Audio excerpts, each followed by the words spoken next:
Magandang umaga sa lahat. Ngayong araw nga po pala ay Martes. Naisipan ko ngang maglaga ng talbos na kamote, talong at saka okra. Grabe, na-miss ko talaga tong mga pagkain na to. Ngayon lang ulit ako nakakain. Bale yung okra pala, binili namin 2 tali. Mahal na rin palang tali ngayon ng okra, no? Tapos bumili lang din akong 3 pirasong talong. Grabe, ang mahal na pala ng talong ngayon. 3 piraso, 18 pesos na. Mahal ba yun? Parang ang mura nga, di ba? Ang sarap-sarap ng talong nila kasi yun yung talong na maliliit. Gusto ko yun kaysa malalaki. Tapos, yung talbos ng kamuti nila, 2 yung binili ko, pero hindi namin inubos kasi sabi ng jowa ko, jowa yarn? Jowa ba talaga o asawa?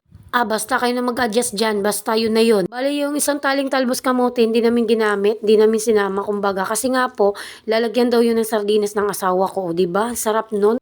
Kumakain rin ba kayo ng ganitong ulam, guys? Kasi ako, favorite na favorite ko talaga to, kasi ulam namin to araw-araw dun sa probinsya namin. Di ko nga sukat akalain na mapapadami ako ng kanin ngayon. Diyos ko Lord, wala na naman. Sira na naman yung diet ko ngayon talaga. Wala na. Sino ba naman kasing hindi mapapakain ng madami pag ganito ang ulam?